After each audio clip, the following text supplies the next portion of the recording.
अगर योग है और उसके बावजूद भी इंसान उसके विपरीत जाके, अगेंस्ट जाके उस कार्य को करता है, तो उसका परिणाम क्या होता है? हाँ, मैं तो हमेशा कहता हूँ, अभी थोड़ी देर पहले आपके पॉडकास्ट में ही कहा, 50% हमारे कर्म और 50% हमारे ग्रह नक्षत्र दोनों मिलके भाग्य बनाते हैं। तो ग्रह नक्षत्र के साथ साथ कर्म को सुधारना है भाई।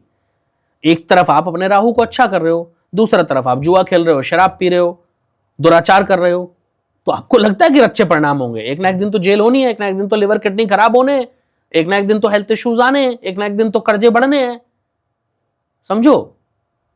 तो दोनों चीजों को सुधारना पड़ेगा, केवल एक सुधारने से काम नहीं चलेगा।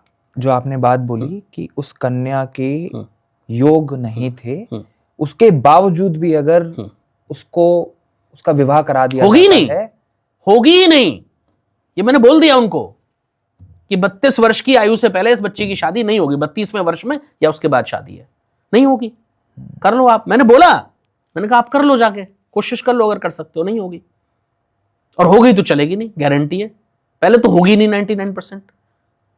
एक इंसान के सारे गुण मिलते हैं, हाँ राइट? सारे गुण किसी के नहीं मिलते वैसे तो, मतलब बहुत कम गुण और मिलते कहते हैं सारे अगर मिल जाए तो शादी करनी भी नहीं चाहिए। प्रभु श्री राम के 36 में से 36 गुण मिले थे और माँ जानकी के तो वो शादी नहीं करनी चाहिए। 2 लोगों के गुण मिल गए, गुण मिल गए, अच्छा गुण मिला है, अच्छा गुण मिलाना है, एक बहुत ही कंपैटिबल। क्या बात है। आपको सिचुएशन ये नजर आ रही है? कंपैटिबल शब्द जो है, इस पे मैं थोड़ा सा निचोड़ कर देता हूँ। कंपैटिबिलिटी और गुण मिलान दोनों अलग चीजें हैं भाई, ठीक है, ये समझना है। एस्ट्रोलॉजिकली कंपैटिबल बोल देते हैं, ठीक है, राइट? उसको भी क्लियर कर देंगे। उसको भी क्लियर कर देंगे।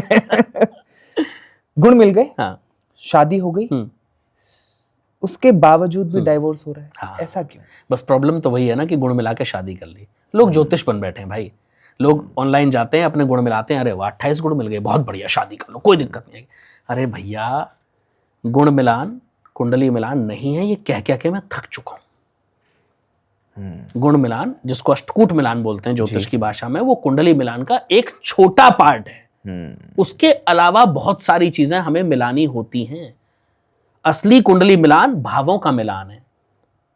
जब हम 2 कुंडली देखते हैं तो हमें देखना होता है इन बच्चों का थॉट प्रोसेस कितना मैच करता है, इनके बीच में इमोशनल बॉन्डिंग होगी या नहीं होगी, ये एक दूसरे को समझ पाएंगे या नहीं समझ पाएंगे, इनके शादी होने के बाद फाइनेंशियल कंडीशन ठीक रहेगी या नहीं रहेगी, इनकी कुंडली में संतान सुख दोनों की में है या नहीं है, कोई ऐसा योग, कोई ऐसा ग्रह तो जो है ऐसा कोई कॉम्बिनेशन तो नहीं बन रहा है जिसकी वजह से इनकी शादी में बाधा आ सकती है। ये सारी चीजें हमें देखनी होती हैं। ये तो कुछ एग्जाम्पल दी, और भी बहुत चीजें हैं, ठीक है। केवल गुण मिलान कुंडली मिलान नहीं है भाई, तो खुद से ज्योतिष बनना बंद कर दो।